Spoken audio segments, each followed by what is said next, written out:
Good evening, ladies and gentlemen. Thank you for coming to this session of the Studium Generale, which is co-organized with the Studentenvereniging voor Internationale Betrekkingen, SIB. It is both a personal and professional pleasure for me to be here tonight. 51 years ago, I arrived here at the university as a student.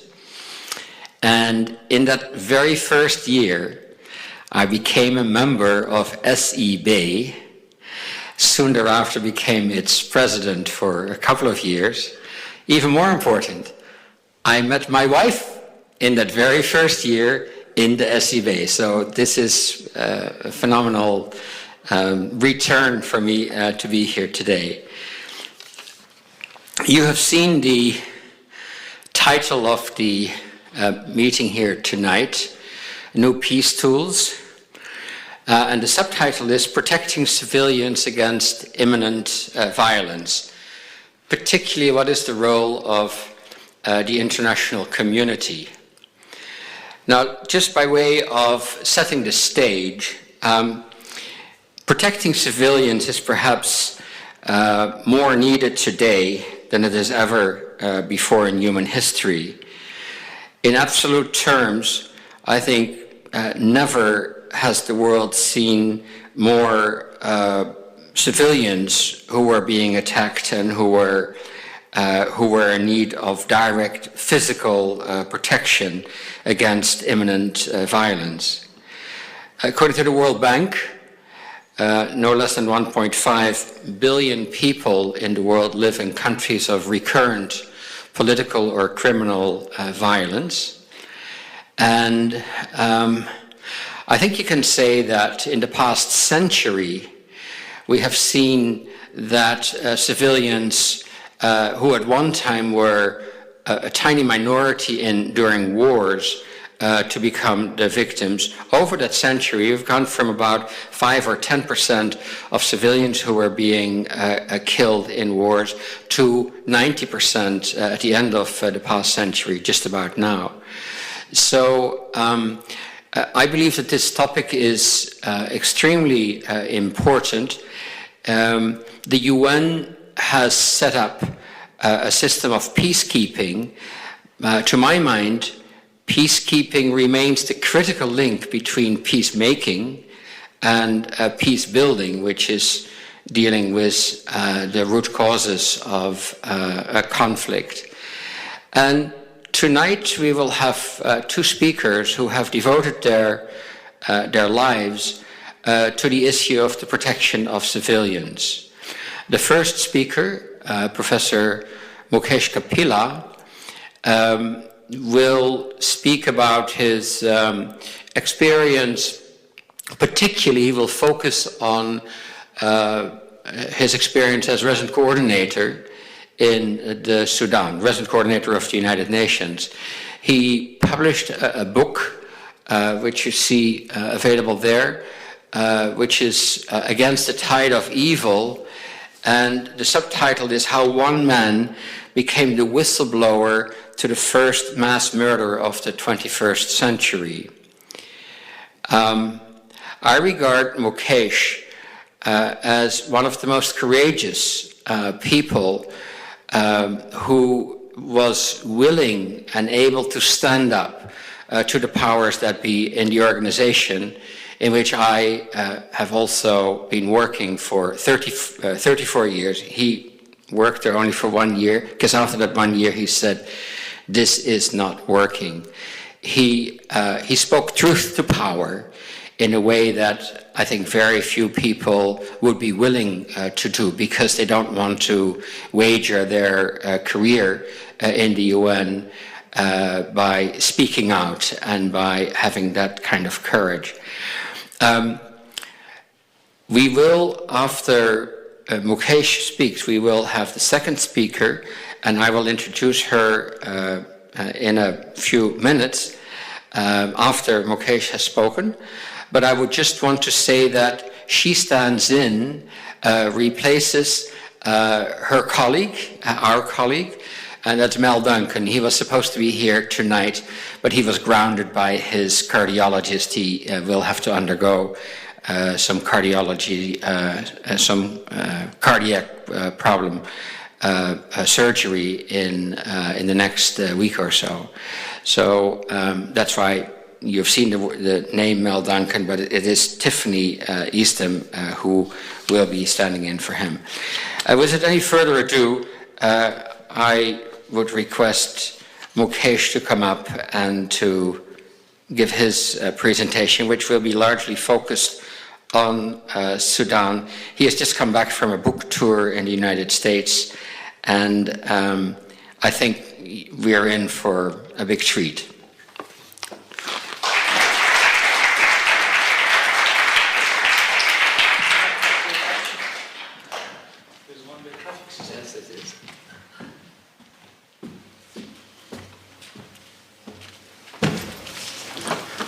Wow, the world looks certainly different from up here.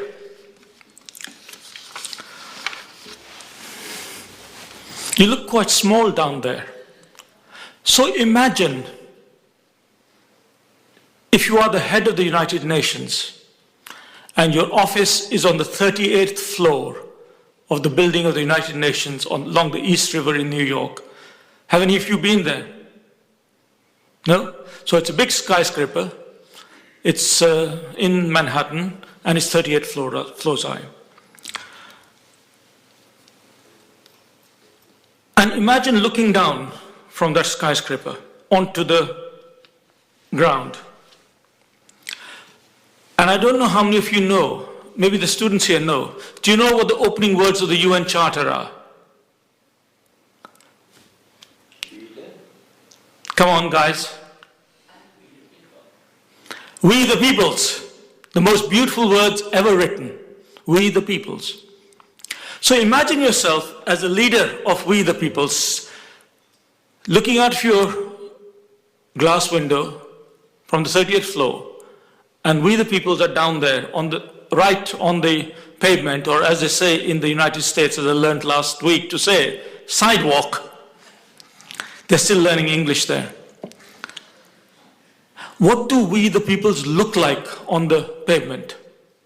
Can you even see them? Then they're even smaller than insects. And that's on the pavement.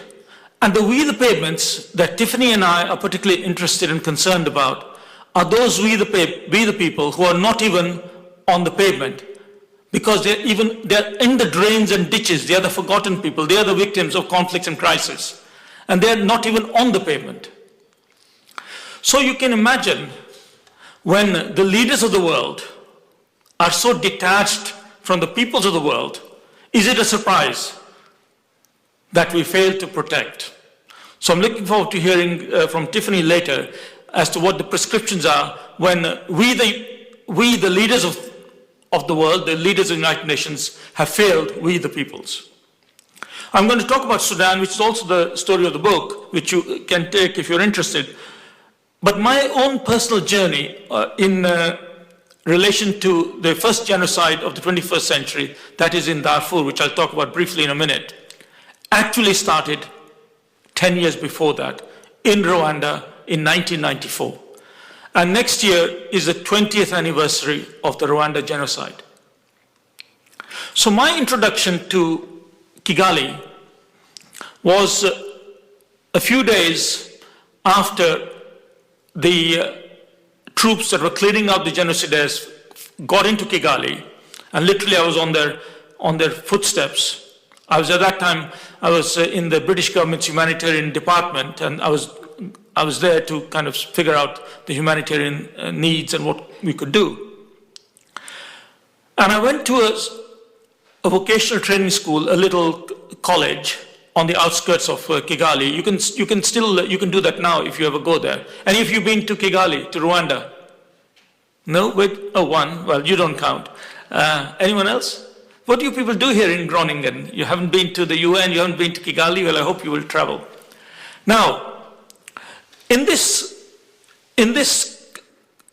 complex, which is a training school, a college. There's a kind of like big grounds, there's few buildings, was one of the headquarters of the UN peacekeeping troops in Rwanda. So when the message went out on Radio Mille Collines, the hate radio, kill all Tutsis, kill all Tutsis, kill all Tutsis, 5,000 people who identified themselves as Tutsis in the neighborhood rushed for shelter to this UN compound. And the UN peacekeepers were a very small contingent. There were a few Belgian soldiers, there were a few Ghanaian, maybe one or two other nationalities, but there were no more than about 24. And they let the people in. 5,000 people took shelter in this UN compound. And this small platoon of 25 soldiers from all these other countries looked after them well. They fed them, they watered them, they shared what little food they had themselves with these 5,000 people, and the 5,000 people felt reassured and were safe.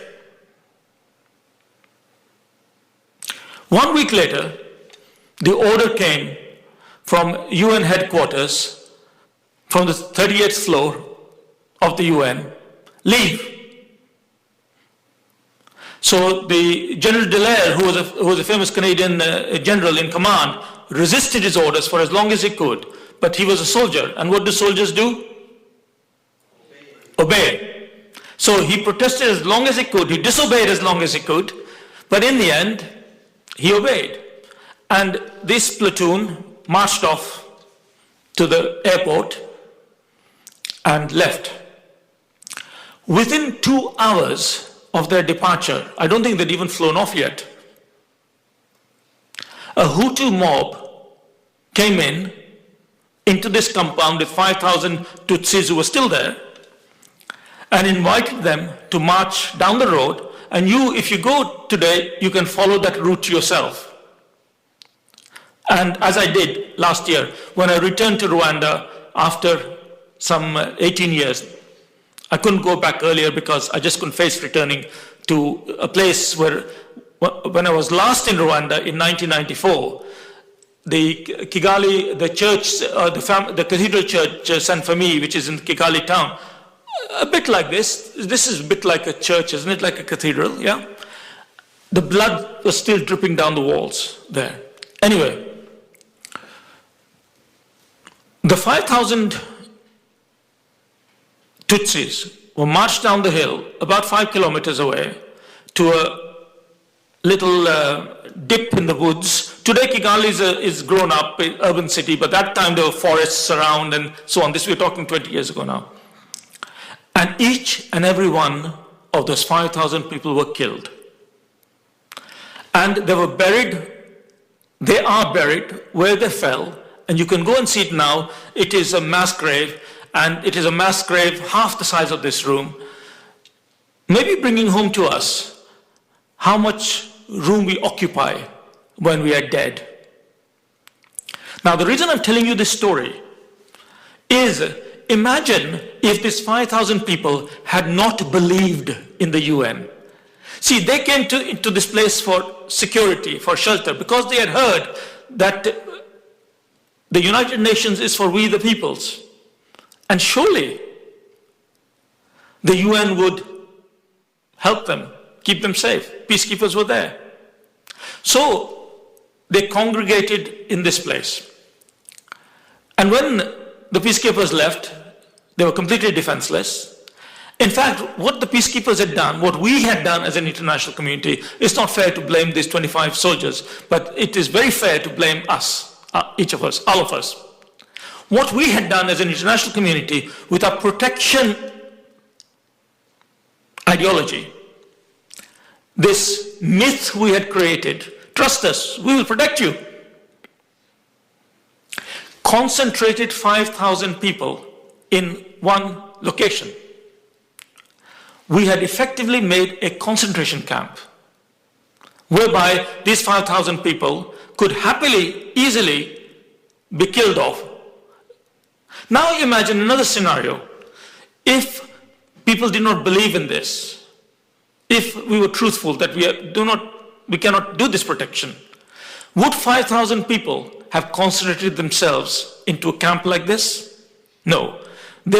Some would have run off up a tree, and Rwanda is a very hilly country, so there are trees, there are rivers, there are ravines, there are all sorts of places. 5,000 people would have scattered all over the countryside. Maybe 1,000 would have been killed, maybe 100, maybe 500, we don't know. But 5,000 people would have scattered.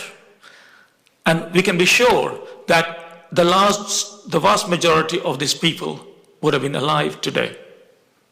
So the reason this subject is important, we are here talking about, is not an academic subject about protection of civilians, which is a very boring label, if you like, very academic type of label. But it is about the greatest figment of our society, that we believe that we have the institutions and that through our means we can somehow protect.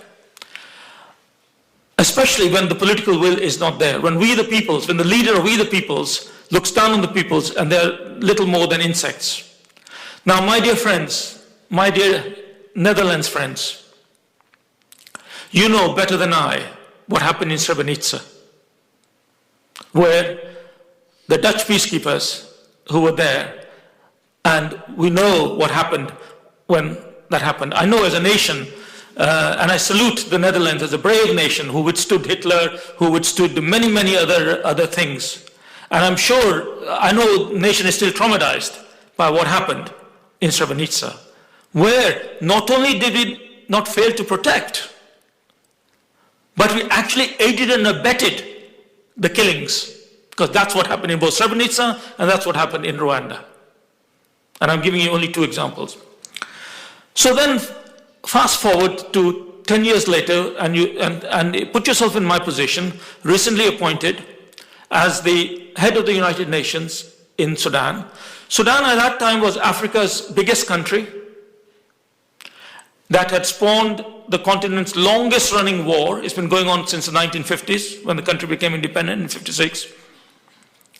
And there were record numbers of refugees and displaced generated by this conflict, biggest numbers in the world, bigger even than Afghanistan, which came second.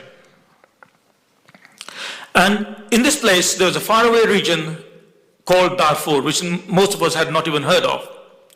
And to telescope the story, because if I tell you the story, then you won't be able to read the book, so I can't tell you too much. A conflict started, which, to fast forward, was basically the government in Khartoum, which is mostly Arab-centric, starting a war of ethnic cleansing against the traditional population of Darfur, which is mostly of African tribal origin. And it's not just killing off people, it is destroying a whole way of life. And as the head of the UN, my job, of course, was to try and investigate what was happening and to try and therefore to prevent and to protect. Because after Rwanda, we had said something. We had said, never on our watch, never on our patch. Do you remember this phrase? Everyone sort of repeat that. It'll never happen again. It's terrible. President Clinton went to apologize, and inquiry reports were written both in Srebrenica and in Rwanda. And it's all about, oh, it will not happen again. It will not happen again.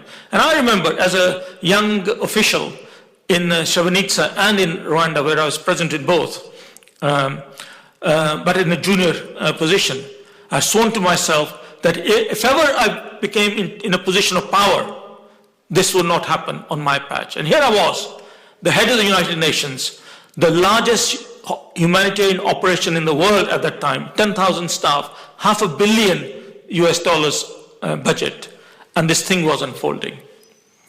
Now the genocide in Darfur, and of course events happened and various things happened, which I will not go into the history of Darfur because that's not the purpose of this evening. Only to make 3 points in relation to Darfur, which illustrate this general theme. Darfur was the first genocide of the 21st century. Darfur was also the first genocide of the mass media age. In the case of poor General Dallaire in Rwanda, when he had information, he had to communicate on his information by telex. And those of you who are young enough, you know what a telex machine is? Have you seen one? You know, I'm sure there's in a museum here. Or fax machine. Some of you know what a fax machine is, I hope. You see, you still use them, I believe. So basically, faxes and telexes, that's how the information went out. The Holocaust. We knew a lot that went on in the Holocaust, but we only knew the worst after the world went to war, removed Hitler, and the camps were liberated and all the rest of it. But in Darfur, I had no such excuse. I had computers, we had emails, we had smartphones, we had Facebook, you could fly there within a couple of hours, take a photo and email it to the whole world. So whereas an earlier excuse was a lack of information about what was going on at the highest levels, in the case of the first genocide of this century, of the millennium, we didn't have that particular excuse. Darfur was also the world's most unnecessary and avoidable genocide. The problem with the mass atrocity like genocide is that by the time you define it as such, it's over. It's basically archaeologists and historians and pathologists who judge a situation after it's happened and then certify, yes, the evidence is there, this was crimes against humanity, this was genocide, and so on and so forth. So it's always done retrospectively. Not a single genocide in history has ever been prevented.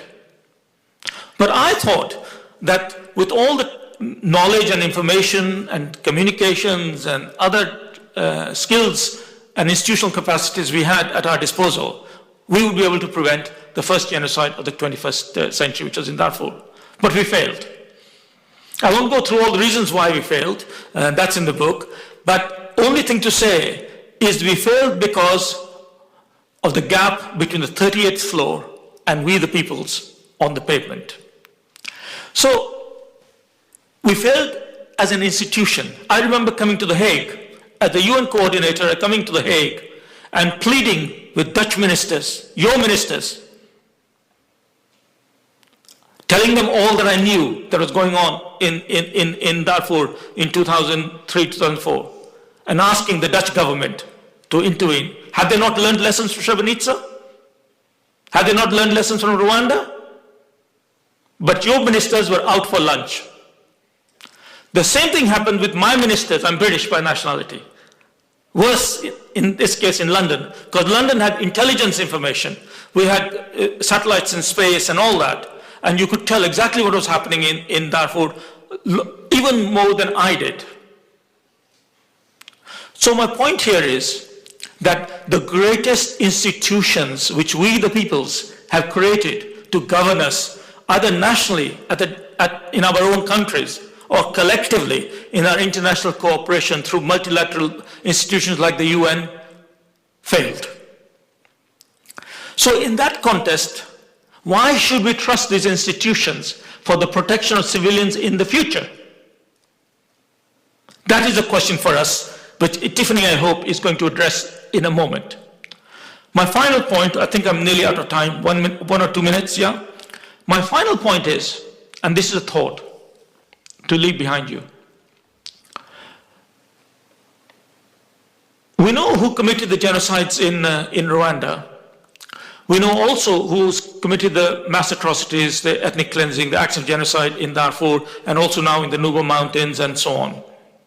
And of course, we knew that in Srebrenica. There were indictments and in the Netherlands, of course. You are the proud hosts of the International Criminal Court, and where the strand of justice, which is extremely important in terms of bringing accountability as well as acting as some kind of prevention for the future, is highly important. So you know about this. But what about people, decision makers, who stand by and do nothing? The person who pulls the trigger or puts the knife in are obviously guilty. No one is doubting the primacy of their guilt or their principal responsibility. But those who stand by and do nothing, with all the knowledge that they have and all the capacities that they have, especially those in leadership positions, your governments, my governments, our international organizations, who is holding them to account? So it is that if there's a murder committed on the street outside, your police will go and investigate without asking anyone. It'll be something that happens routinely. But you kill 1 million people and you get away. So, Tiffany, over to you. In talking about the concept of civilian peacekeeping, the scene we find ourselves in is that we, the institutions by which we have governed ourselves, since the Second World War at least, have let us down, because the people who work in them, the leaders who work in them, have failed in their duties. And we can debate, well, why that is the case.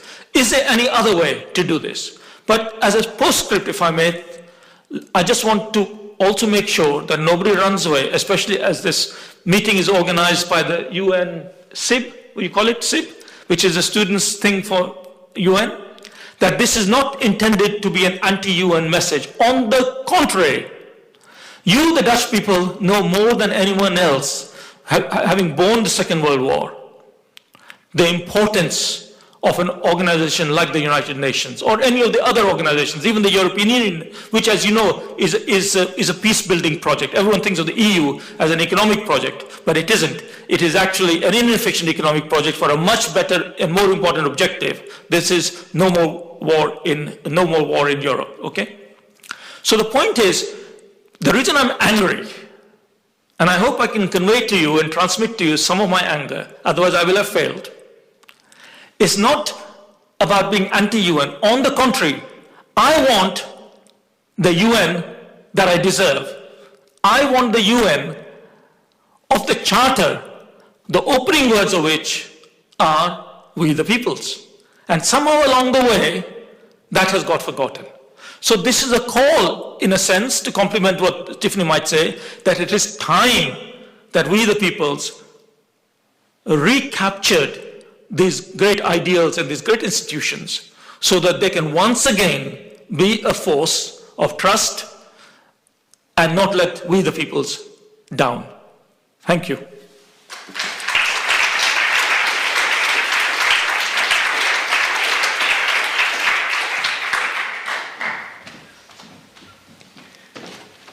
Our second speaker will be Tiffany Easthom, who is currently the country director of the Nonviolent Peace Force project in South Sudan. She has more than 100 unarmed civilian peacekeepers in that country who are working with her to protect civilians and to do all sorts of other very interesting things that she will be discussing. Before coming to Juba, she was the Nonviolent Peace Force's country director in Sri Lanka, where we had a very difficult project. And prior to that, Tiffany was country director for Peace Brigades International. It's another organization doing similar work in protection of civilians in Indonesia. I think that Tiffany is typically one of the peace professionals who, because of her studies at Royal Roads University in Canada, actually can claim to be a peace professional in the way that somebody else may be a medical professional. Tiffany? Thank you. Well, thank you, Mukesh, for setting the stage for the scope and need for civilian protection, and the scope and need for creativity and broadening our concept of civilian protection. What we typically know civilian protection or peacekeeping to be was born with the UN, was born post-World War II, the Blue Helmets, the armed peacekeepers, when war was the type of war that was primarily professional standing armies who fought against each other and delineated battlefields. And in the last century, wars changed dramatically. And the way Mukesh describes what happened in those various countries and what we see around us today, most predominantly what in our hearts and minds and on our news screens is happening in Syria, is wars happening inside one country. It's between the army and rebel groups, militant groups. It's between multiple rebel militant groups, and it's pervasive and reaching into the lives of civilians in all aspects. There are tactics being used now that target civilians directly. Rape as a weapon of war, scorched earth policies destroying homes, schools, water points, hospitals. They go on for decades, generations. And if we look globally, we're just not doing a good enough job at violence reduction and protecting civilians in conflict. Conflict is highly complicated, it's complex, and we often are so hypnotized by that complexity, we don't know what we can do and we think we can't do anything. It's too political, there's too many power players, there's things that are happening are beyond the reach and scope of any of us. But if you look at how conflict happens, think about it from the perspectives of where different people sit in the moment that it happens. And one of the most pressing examples, really illustrative examples I remember seeing was in Kenya, in the post-election violence 2007-2008. There was an evening where I happened to catch the news, and in the same 5 minutes, there was clips of people who were experiencing the most horrific violence, people who were being locked in their homes and being burned to death, running through the streets, screaming and crying, being chased, sexual violence, blood dripping down their face. And at the same time, they were showing clips of the negotiation teams, people flying in, strolling off of airplanes, having pomp and ceremony, and moving into boardrooms and hotels to have lunch and tea and discuss what was going on, breaking the negotiations because they were frustrated and they thought they would stop because they couldn't come to an agreement. And those things were happening at the same moment. The experience of conflict, depending where you're sitting, it matters every second, every minute, and every hour when you're running for your life. But the people who hold the power to bring the political settlements, what we're always asking for, the only thing that can happen is a political settlement, that's the only thing that will make anything better, are sitting in very different seats and experiencing time in a very different way. The impetus to move fast is different when you're having a nice lunch and you're in a comfortable boardroom.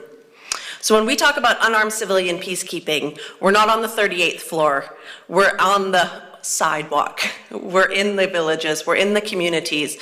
The idea is we deploy civilians who are trained in the methodology of unarmed civilian peacekeeping. And you can think about it as a toolkit, a toolbox of skills, actions, strategies that we become equipped with as civilians to, without weapons and without the use of violent force, to work in communities where they are being affected by violent conflict, to increase the safety and security of civilians who are being affected by that conflict, to enhance stability, to de-escalate tensions, to work on rumor control, to enhance the protective space, both politically and physically, working with civilians, so that those minutes, those seconds, those days and those hours while everyone is waiting for the political solution can become bearable. People can survive while they wait. We can no longer hold on and call for governments, states, armies, even corporations to come and step in. None of those things are people. They are structures. They don't work with the heart. They don't smell and they don't feel and they don't hear the impact and the reality of conflict. And so they don't understand how fast we need to move. So we deploy unarmed, I work for an organization called Nonviolent Peace Force, and we work in conflict-affected areas around the world. I'm based in South Sudan, newest country in the world, born of the long civil war that Mukesh referenced, and facing every level of challenge you could possibly imagine. It's one of the poorest countries in the world, and one of the newest countries, or is the newest country in the world, and is really suffering from the effects of long-term conflict. And so the ongoing situation, what we're seeing there today, is there's conflict at the political level. There's the rebel government forming a new civil government and learning the challenges of that. There's the ongoing struggle between Sudan and South Sudan. And then there's the power brokering within the country itself. And then there's much more community level, or what we often call intertribal or interethnic violence. So in terms of challenges and stability, there's plenty of entry points for supporting civilian protection. So again, when we talk about the complexity of conflict, there's always an entry point. I've been working in conflict areas for the last 8 years, and what you have, it's all about creative solutions. It's all about understanding the lay of the land and finding out what is your entry point and recognizing that every contribution to increasing the safety and security of civilians is a valid contribution to controlling the spread of conflict. We don't go from zero to genocide in a day. That doesn't happen. There's a build-up period. There's early warning signs that happen. And when you're able, because you live and work in the communities that are where these things are happening, to see the tensions rise, and if you're able to intervene and de-escalate those tensions, it goes a long way to preventing those mass atrocities. As I said, the unarmed civilian peacekeeping teams are trained, they are skilled, they are deployed into communities. We work with a combination, there's different models that work. We work with a combination of nationals and internationals. So we hire international people who have experience working in conflict environments and on peace and stability, and we hire from the local communities with the obvious added advantage. They understand the context, they have the language, they have relationships already with the communities, and most importantly, through this work, through this training, they will become the sustainable peace leaders in their community when eventually the international agency pulls out, as always happens. Another component of having international staff is we are the physical manifestation of the international community. By being the physical representation of the concerns of the world, the eyes and ears of the world, there is, in most cases, not all, but in most cases, a protective element in that. And it's very easy to understand if you really think about it in terms of an analogy as domestic violence. Very rarely does domestic violence occur when the neighbors are visiting for dinner. When you go home and the door closes, if there's trouble between the partners, that's where things will happen, when there are no witnesses. And if you extrapolate that out to what feels like much more complicated settings, by being a physical manifestation of the international community, we bear witness and through that create safer space and deter would-be attackers from actualizing on the threats. Perhaps the best way to help this become real, this is not idealistic, this is practice, this is coming from the Solidarity movement, and it's about 30 years of practice, experiment, seeing what works and what doesn't, is I can give you an example of what it actually looks like in practice, unarmed civilian peacekeeping. We've been working in South Sudan in an area that is a Jonglei state. If anybody studies Sudan or South Sudan, it has spent some time in the media, unfortunately, in the last 6 to 9 months because of the level of violence that has been happening there. And so we had a field team that we deployed, or 3 field teams into the 3 major tribal areas so that we had a nonpartisan presence in the state. This is a critical component of this level of work. We don't have a stake in the outcome of the conflict itself, but we do have a stake in ensuring that while they're waiting for it, civilians can be safer in that process. So in this particular area, the government had ordered a forced disarmament campaign, which becomes a forced disarmament campaign. So they deploy even more military than is already there. So you have commandos, you have auxiliary police, and you have the regular forces inhabiting a civilian area.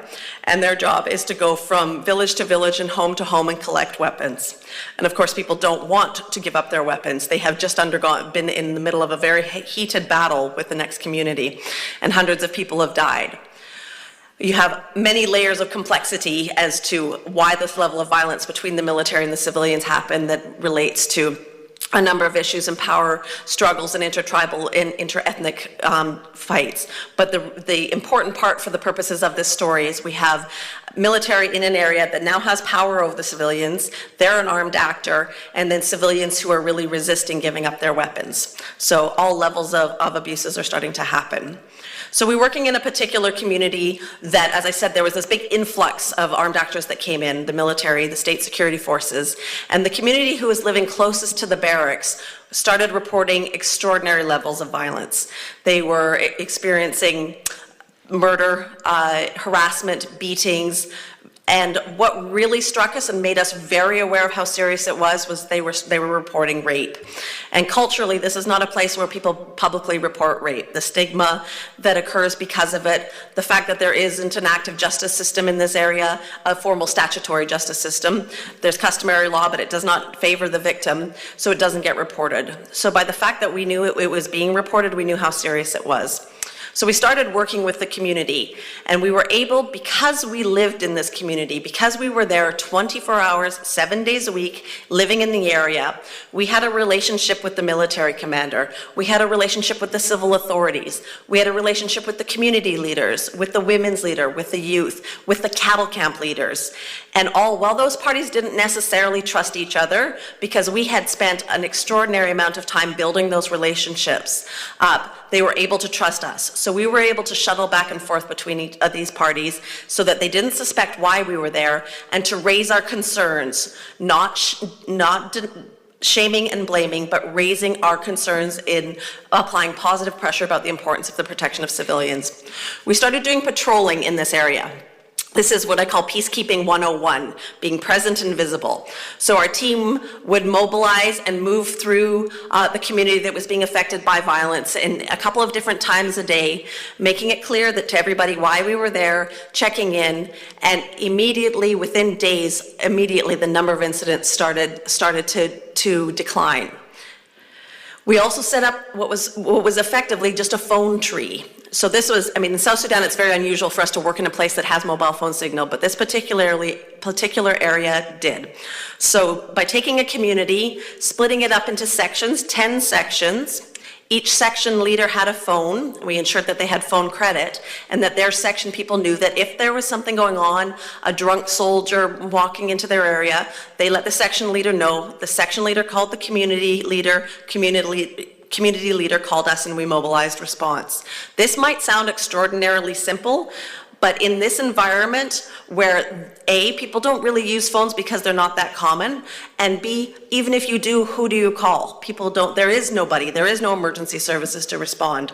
And by being able to do that, even if it was late at night or during the day, we started increasing the confidence of the community, they started feeling stronger, and again, a further decline in the number of incidents.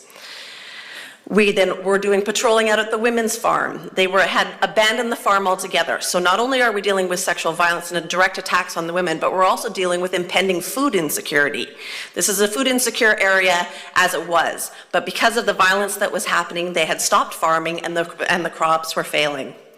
And then finally, because we can't be there forever and this can't go on forever, we were really looking for a more sustainable solution. So we worked with the community and started holding what we called community security meetings. So once a week, we invited the military commander, the county commissioner, the community leaders to come together to sit and raise their concerns.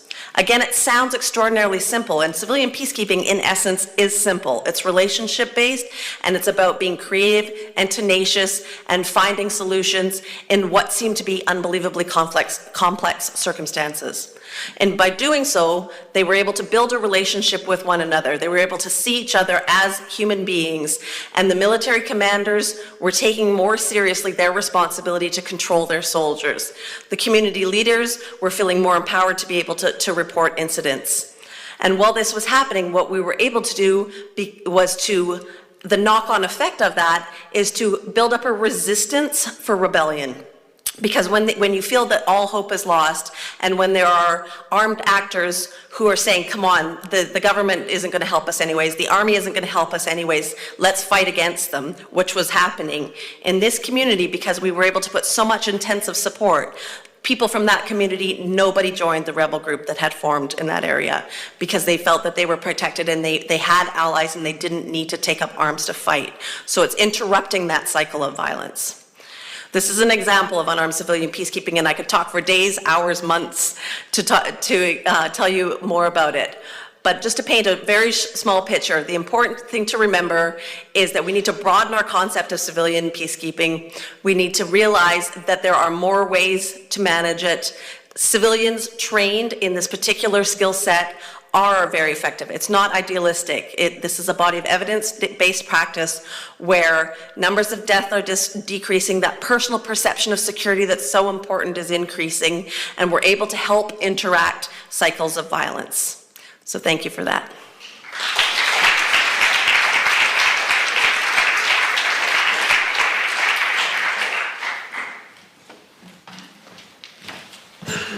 Yeah, let's just stand here. Or shall I stand there?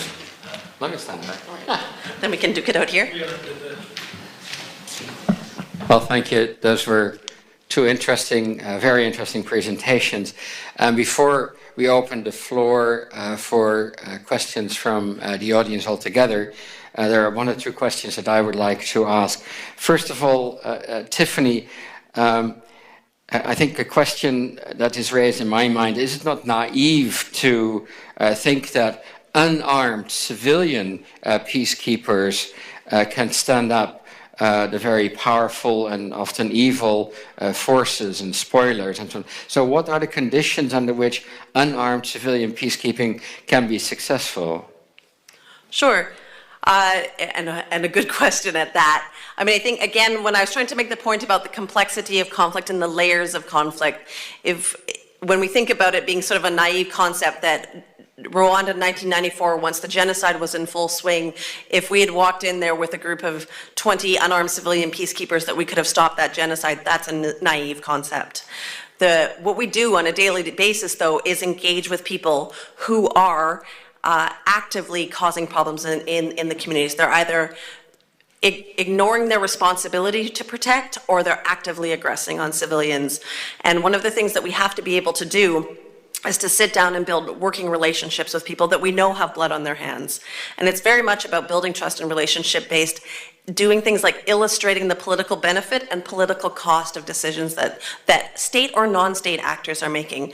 We worked in Sri Lanka for 9 years, and the LTTE, the Tamil Tigers, were a very aggressive group of people armed as hard as they're on their own people, as the government forces were. The key thing about the LTTE were they had a very clear political agenda. So when we talk about conditions, they wanted independence and they wanted to be taken seriously and respected by the international community and be seen as a government.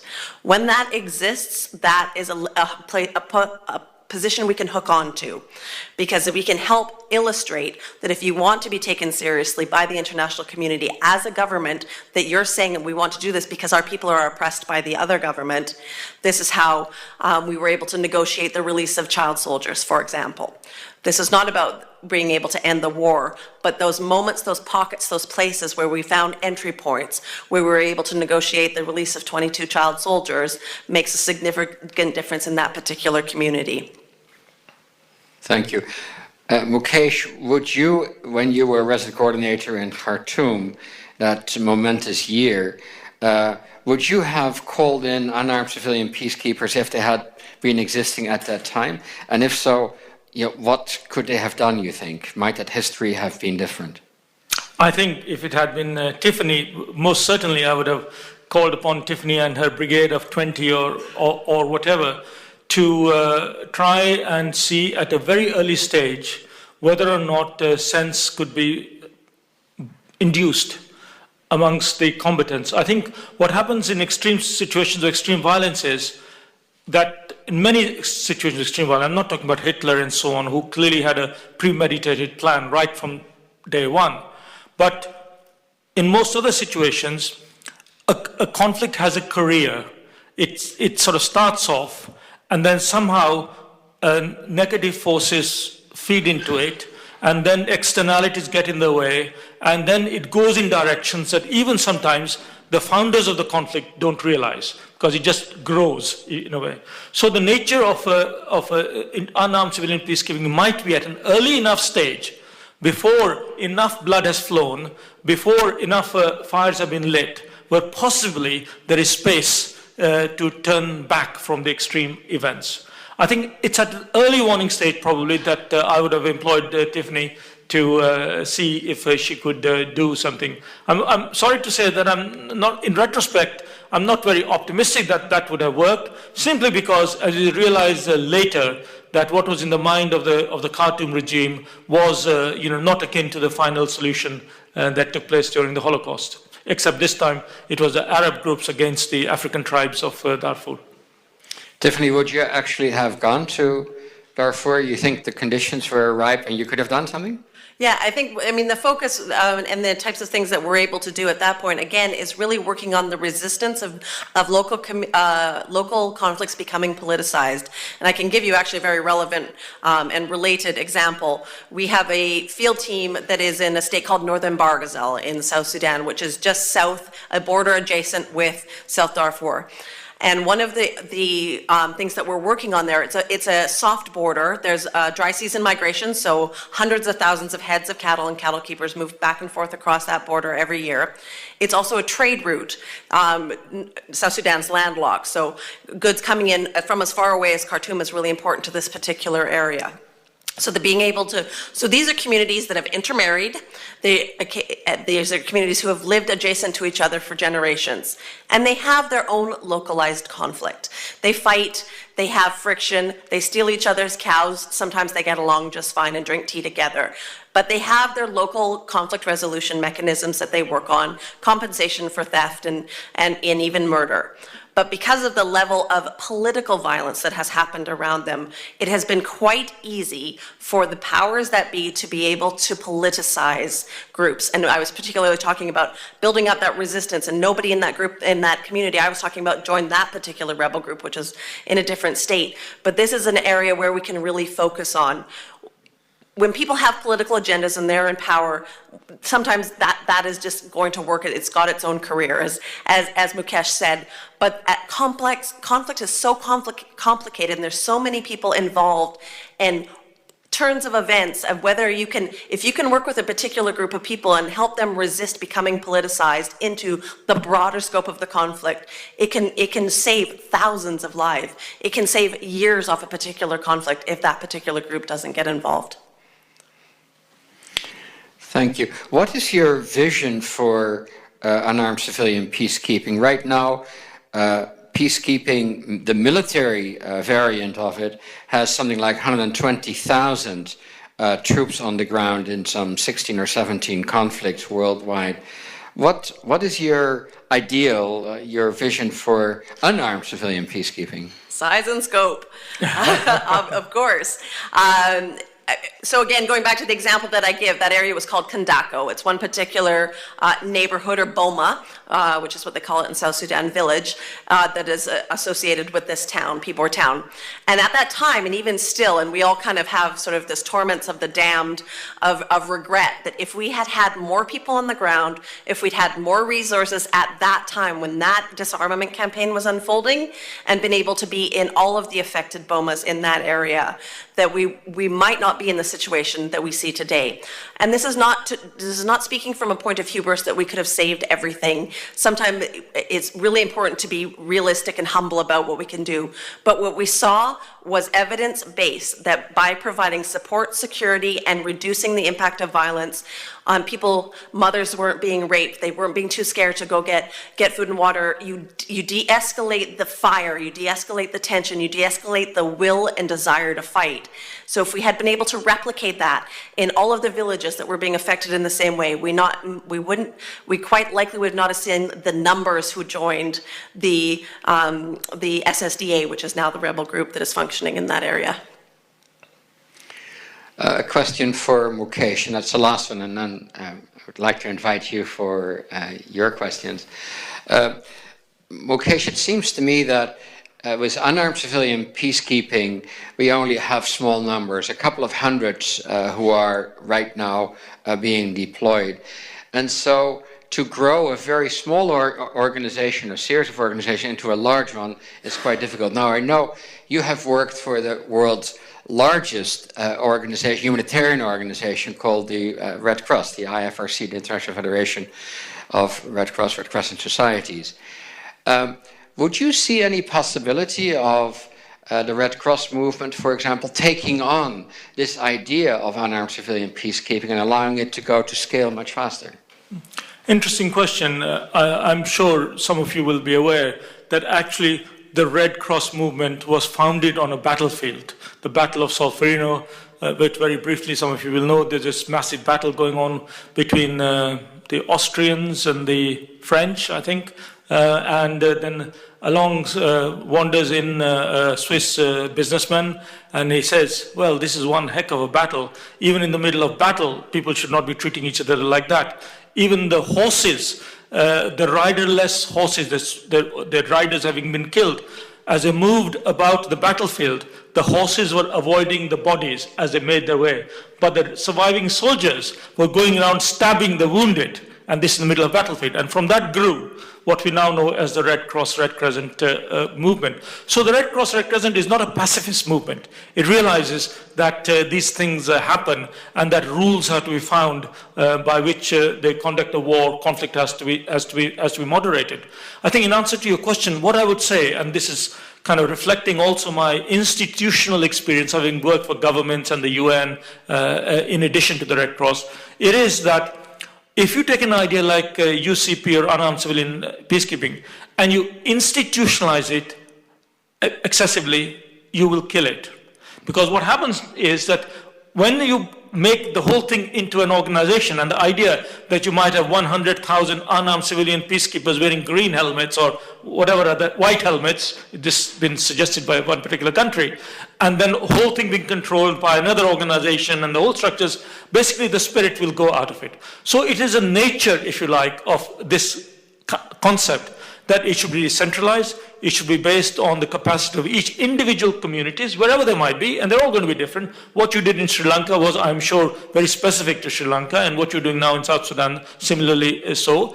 And so it is. So I'm sure the Red Cross and civil society organizations in general should take hold of this idea, and they should popularize it, but not institutionalize it. And that's a big difference. It is capacities for peace one wants to create, not institutions for peace. Mm-hmm. Thank you very much. Ladies and gentlemen, it's over to you.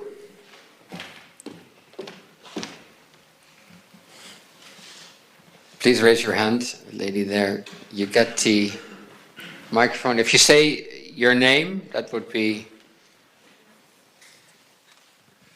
Hello, my name is Ansgar. Thank you very much for your very interesting lectures. Mrs. I don't Tiffany. know who okay, Tiffany. My question is, well, you both mentioned the institutionalization, and I believe like there's something like humanitarian personnel staff of the UN, and I think their ideals with education, with de-escalating conflicts is very similar. And I believe that they draw out when the danger gets too big, that there is the risk of the UN personnel getting physically harmed.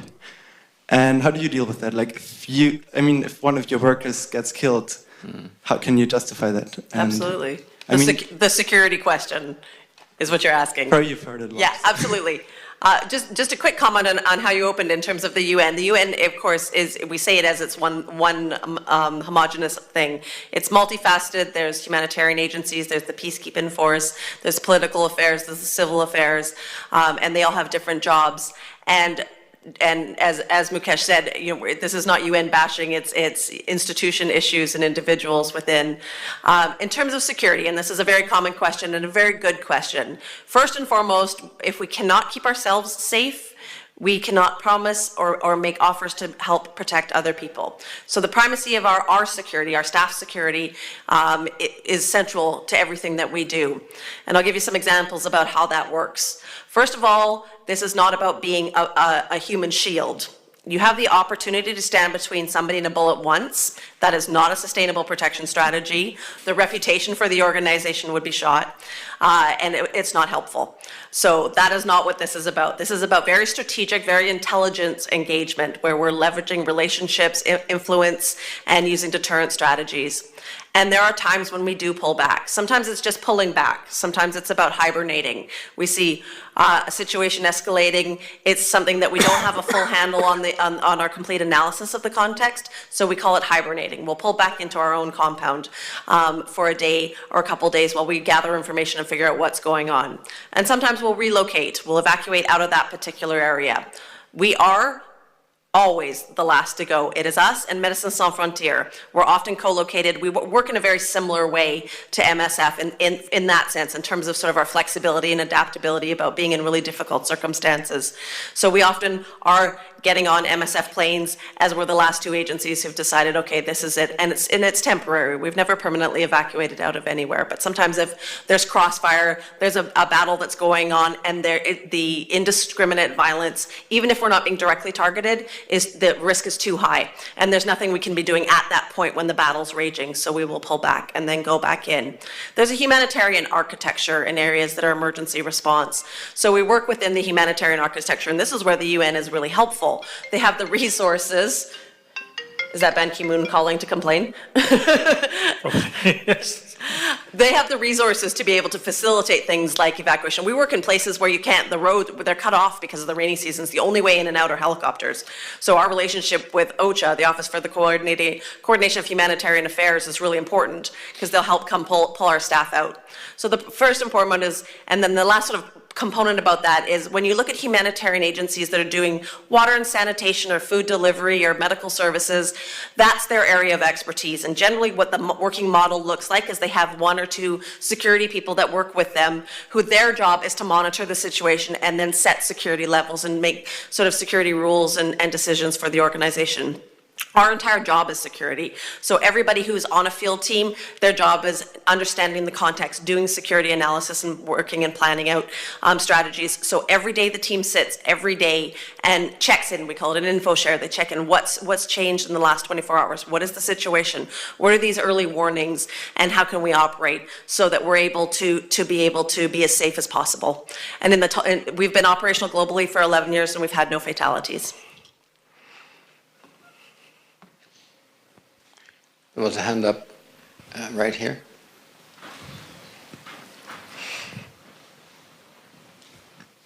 Well, first I want to thank both of you for that wonderful talk, and you have so much fire for peace, and I think sometimes university that's lost or gets lost with all the academic stuff.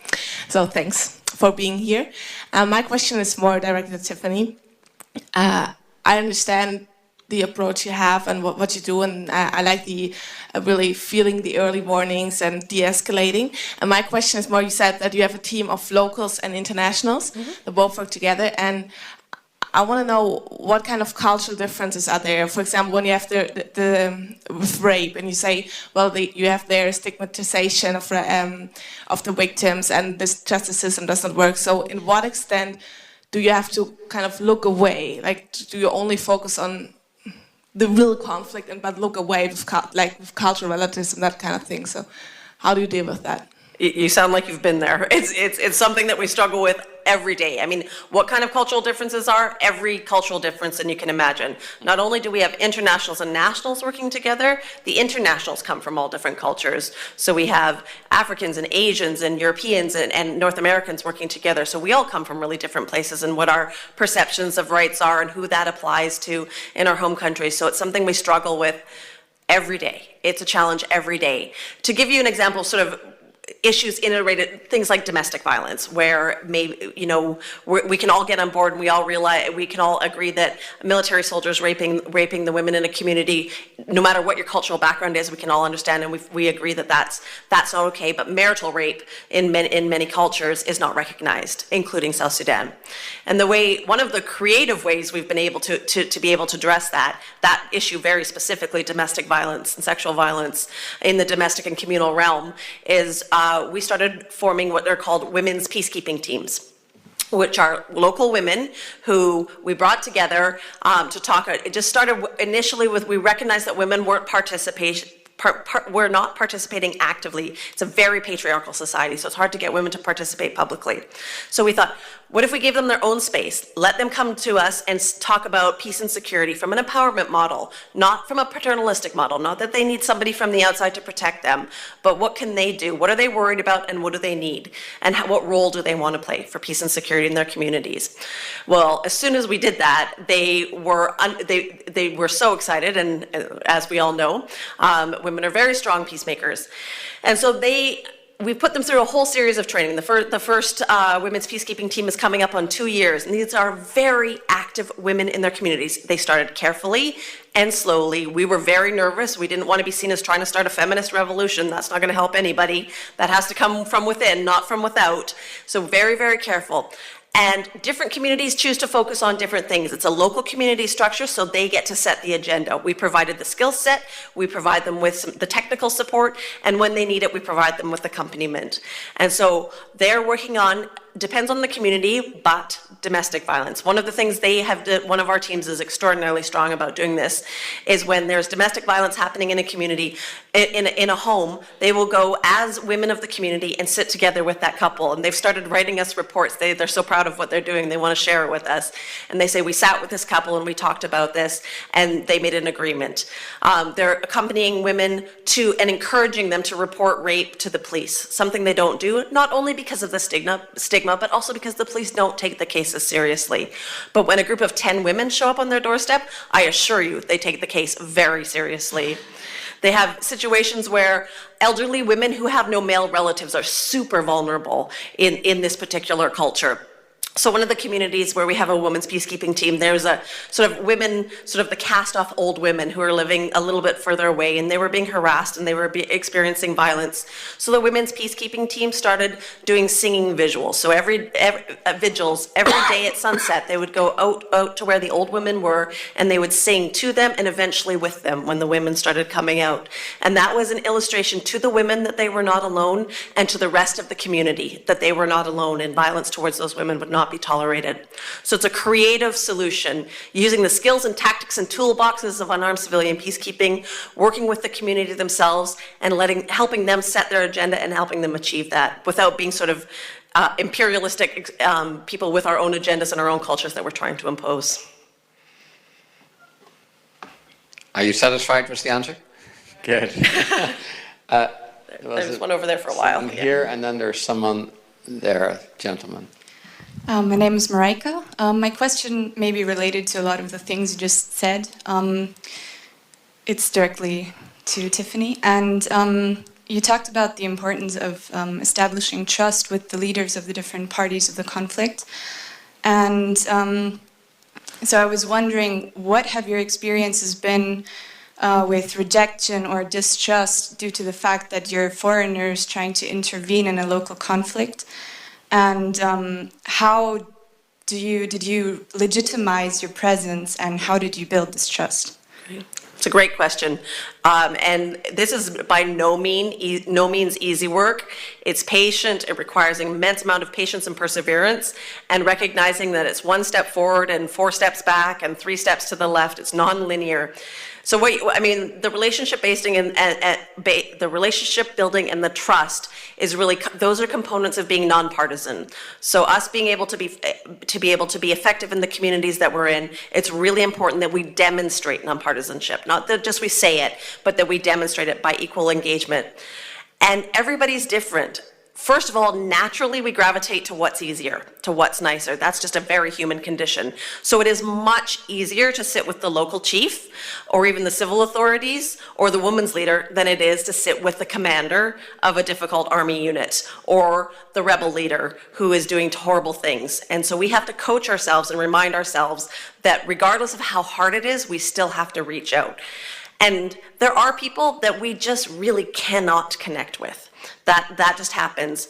And when that happens, and say this is within an SPLA command unit, if the commander himself is not somebody we can connect with very well, we still do the appropriate thing. We do the respectful visits, but you work really hard at building relationships through the rank and file.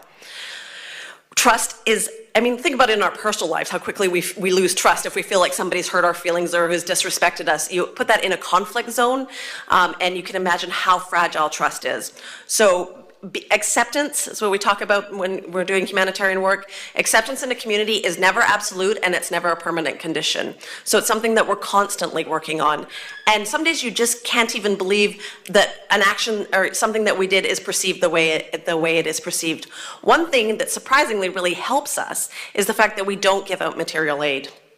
Because the fact we stay out of that it is much easier for us to demonstrate that we are not favoring any particular group. It's one of the hardest things to do. I'm so glad that is not my job. I thought peacekeeping was hard, but being able to give out non-food items and food to people in a fair way that is not polarizing or further exacerbating conflict.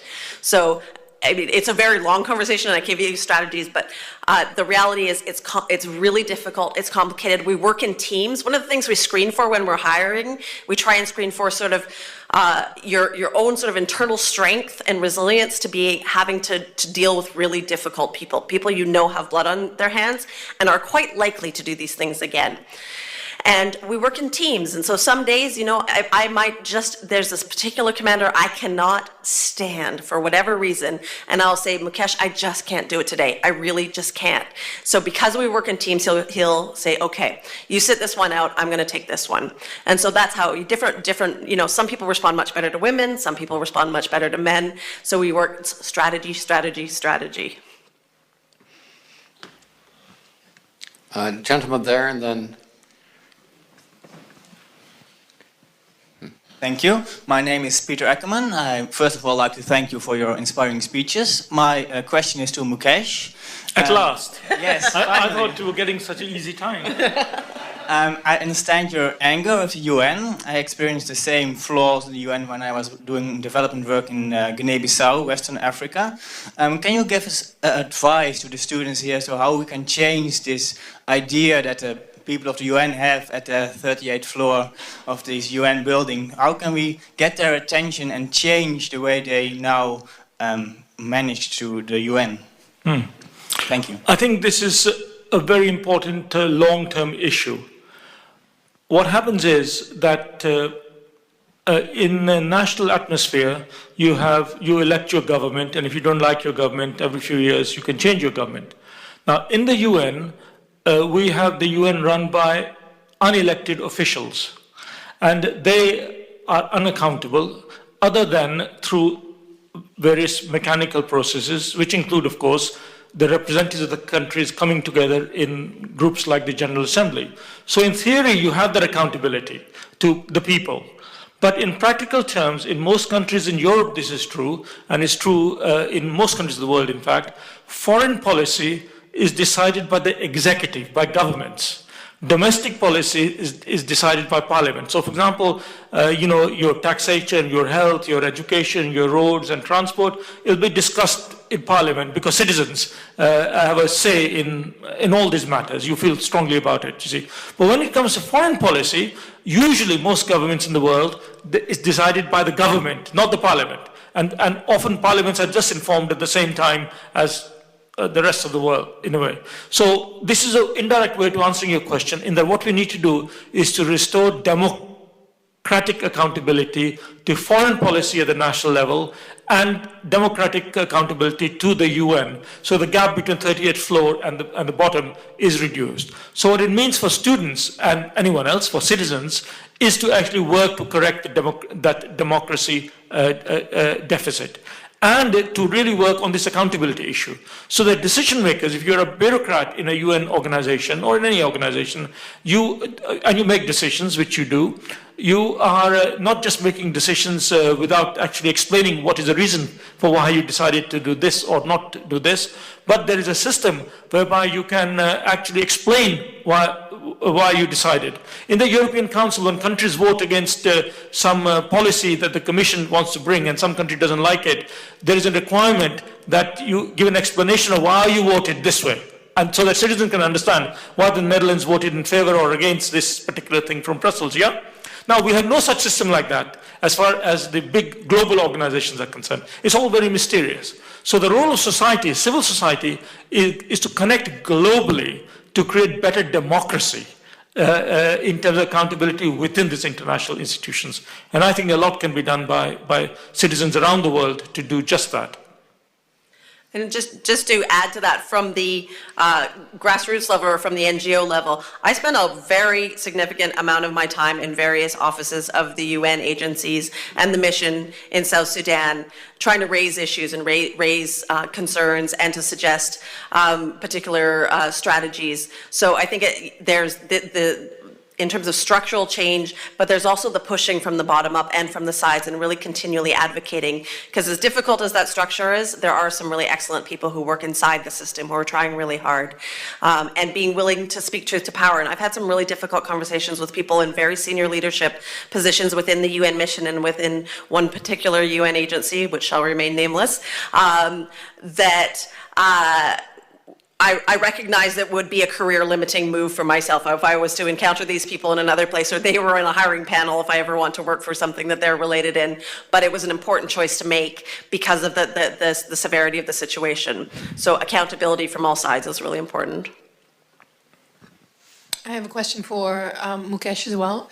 I heard that you were involved with looking at the new Millennium Development Goals. And I was wondering, is there anything around protecting civilians that may be coming up in that direction? Is there? Could you speak to that? Yeah. Just by way of background, those who don't know, you know about the Millennium Development Goals. These were the international goals for development that were made up and signed up at the millennium in terms of global targets for health, education, water, reproductive health, and such like.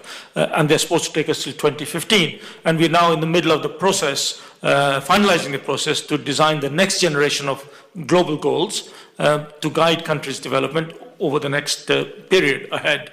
And the current MDGs, the Millennium Development Goals, it is amazing that they omit any reference to peace and security issues.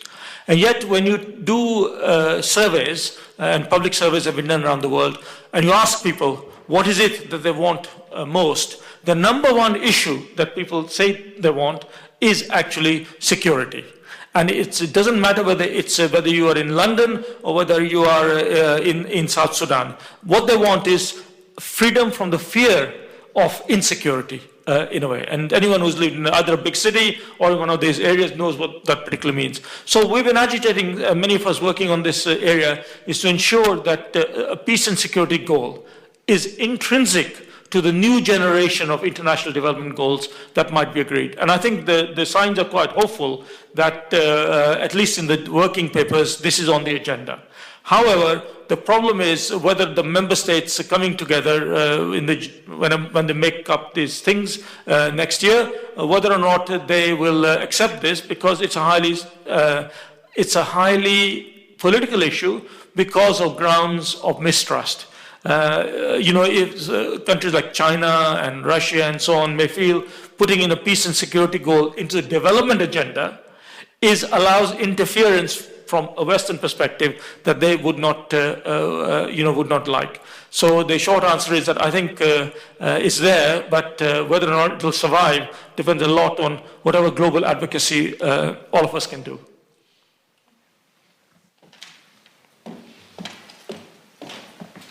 Well, I would first like to thank you both for your really interesting speeches.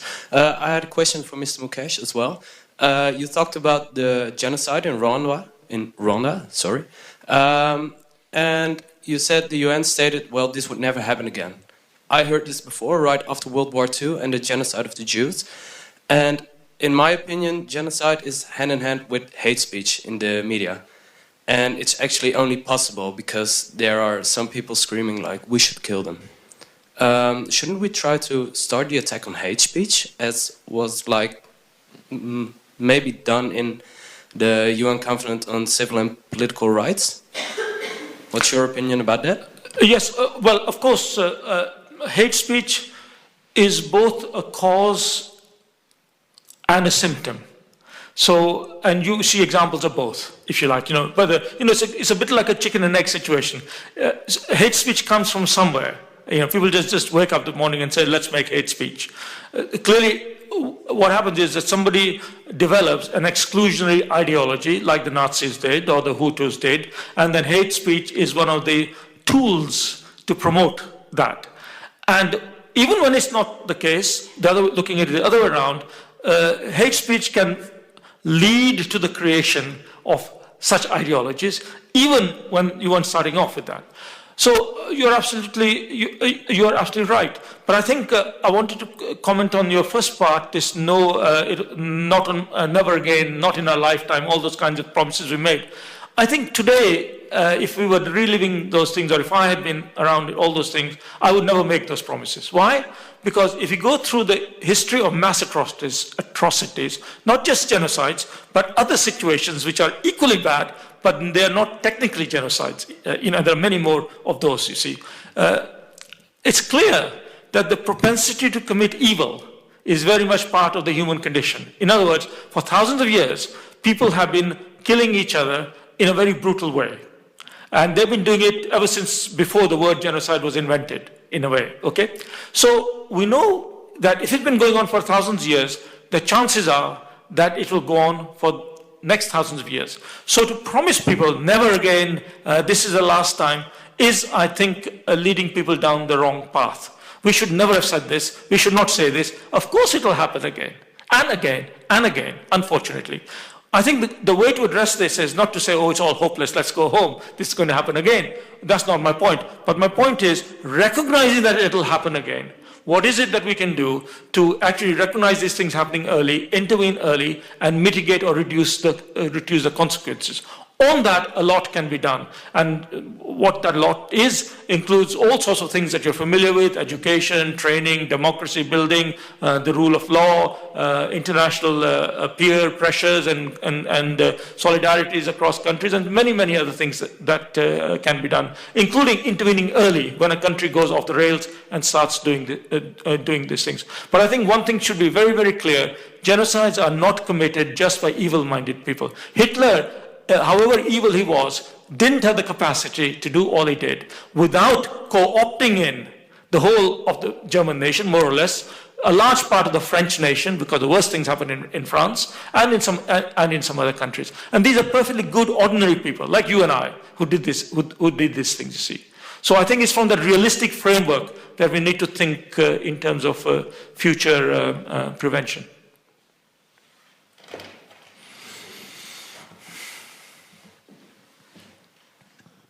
I'd like to ask Mr. Kapila, what is your origin? My origin? Yeah. What do you think it is? Yes. Indian? Yes, originally I was born in India, and then I came to Britain, to England when I was 16 and went to school there. Thank you so much. And Mrs. Easthom? Yes, Canadian. Yes. All right. Thank you so much. Thank you so much. You're a fan of figuring out accents. I didn't think that would be so important, but it was in the bio. I mean, the reason it's important in my case, I think your question is not irrelevant, because I think your question is very relevant, because I think we are shaped by where we come from. And in my case, for example, I mean, I wasn't born then, but in my family, there are the histories of the massacres that went into the creation of independent India and Pakistan in 1947, if you like. They weren't, strictly speaking, genocides, but there were certainly mass atrocities on a massive scale. In fact, the number of people killed in 1947 was the fastest rate of killing in history, until overtaken by the record set by Rwanda in 1994. And these traumas, for example, they shape ourselves in different ways. And certainly in my case, I described in the book, my journey into Sudan really started a long time ago in terms of shaping who we are. And I'm sure, Tiffany, the same applies. We are all shaped by how we are brought up, what we have shaped, what we've seen. And I think this raises an important issue, which is that in thinking about peace capacities or thinking about how good people become evil people, when we're all good people, suddenly we become mass killers. How does this happen? I think to address that, one needs to go deep into the roots of each society, its culture, its origins, its myths, and try to shape or reshape them right from the very fundamentals. It's never too early to start on this work. Any other questions? So we'll do two more and then we'll bring it to a close. I don't really know who to address this question to. It's kind of to both of you. Talking about conflict prevention, how is it decided which conflicts are intervened in and at what point you start to intervene and who makes those decisions? Could I suggest the last questioner also give a chance here in the front here, right? We'll take both together. We can take them. Yeah. Tiffany, the question. You said something about a big achievement, actually, about that people see each other in the community as human beings, which is, of course, a big achievement and very surprising in such a violent area. So I was wondering can you specify maybe the workings of such a project actually on the minds of the aggressors, of how does it change it actually? Start there? I think start there, yeah. Sure, that sounds great. Sort of the essence of nonviolence is about being able to see each other, whether you are comfortable with the language of the divinity in one another or the humanity, whatever you feel most comfortable with. The concept and the idea is the same, that in essence, we're of the human family and we want the same things and we are motivated by the same things. How we act may be different, the choices that we make, but by the grace of the powers that be, any one of us are one step or a couple steps away from making these kind of choices. Specifically in the case that I'm talking about in these communities in South Sudan, what really helps is if people are from the same community or they're at least from the same area, there's commonality in that sense. It is not absolute. It's not a sudden, the light switched and everybody sees each other as human beings. But within there's the whole spectrum of personalities in any given situation. So when we're working with a military unit, for example, you've got sort of the most extreme, and sometimes it's the most traumatized or the most hardened, those who are really difficult to connect with. They're angry and they're not. No matter what you do, you feel like you can't sort of pull them through into the middle where we see each other as humans. And then there's the others who are kind of really get that right from the beginning. They're having a really difficult time about the roles that they're playing and they're being ordered. And those are the change agents. Those are the ones we really start to work with and see if they can influence the people that they're closer with. So us as the external actor maybe seems as a problem, but if my friend is saying, we shouldn't be doing this, and we hear all kinds of stories of, I was talking to a woman who was in a group of people. It was all women and children. A group of soldiers came upon them and they opened fire and they killed half of them. And I was talking to her. She was one of the survivors, although her child had been killed and her other child had been injured. And she said, I said, what made them stop? Why didn't they kill all of you? And she said, because one of the soldiers said, enough. Our fight isn't with the women and children. We're not supposed to be doing this. And he pulled them away. So as atrocious as that situation was, there was one person in the group of 7 soldiers who was willing to stand out. And those are the people you really try and connect with and you really try and work with to overcome. But again, it's not an absolute situation. It's hard work. Thank you. I think to which I would have added, the next stage of that thing would have been to put the 7 soldiers in front of some judicial process. So an example was sent to other soldiers because impunity for such crimes is one of the strongest drivers for misbehavior, why misbehavior continues to happen. But coming to the earlier question about inconsistency of international action, intervening, why intervene there, why not there, and so on. It would be a very good thing if one could consistently do the right thing under all circumstances. But unfortunately, the world is not consistent, and the world is not consistent for many, many different reasons. It's to do with national interests, it's to do with leadership, it's to do with some things being better known than other things. There are cruelties and injustices taking place all over the world at all moments in time, but only some of them we become aware of, and only some of them reach high enough for some kind of a high-level engagement to do that. I think just because we can't do good everywhere doesn't mean to say that one should avoid doing good somewhere. So, and as I look at, in a sense, history of the last few years, as much as I can look back, what I see is actually grounds for optimism. Even though there are many inconsistencies on why we're suddenly getting very excited about Syria and while we are still ignoring Sudan, why we intervened in Libya and we didn't intervene in somewhere else. We can all ask those particular questions. But if you really look at the trends, it is that thanks to globalization, thanks to the interconnection of ideas, and thanks to the rise of civil society groups and people like you, us, there is the growth of international norms. What is happening is that more and more certain behaviors and certain actions are becoming unacceptable. So in that sense, even though we haven't got justice or solutions everywhere, we are actually moving in the right direction in trying it to be consistent, even though we are not there yet. Finally, on that point also, I would add that sometimes intervention is not the answer. So, for example, in the case of Syria, where some people have been agitating about arming the rebels, others have been arming anyway the Assad side, and then people got agitated about 2,000 people getting killed by chemical weapons. Terrible thing to happen, but 110,000 people have died, slower deaths, if you like, over the last few years. And the idea that 2,000 people killed with chemical weapons are somehow a red line, and yet 100,000 killed slowly is okay. You can kill 1 million people, but do it slowly. Just don't kill a few thousand with chemical weapons. This is not an argument for, I'm deadly against chemical weapons, don't get me wrong. But my point is that actually intervention in a situation like that, sometimes it's much better to say, sorry. Sorry, we can't help you. Help yourself. This is the point of my story earlier on about Rwanda. We knew that we could not protect the ordinary people of Rwanda because we just couldn't do it. Okay? It would have been much more honest to say, sorry guys, you 5,000 people or 50,000 people, may your God bless you, keep you, pray, go away, run away, do something. I can't help you. And I'm sure that honesty, we can't do anything. We can't do everything, is the new realism. And if we put more of that into practice, we might be more effective in the situations where it is possible to be effective.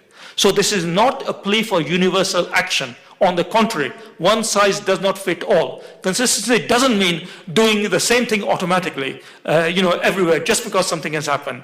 It is being able to titrate what the people want themselves, as well as what the ends are going to be in terms of doing something which will leave it better off than worse off, and a whole host of other factors.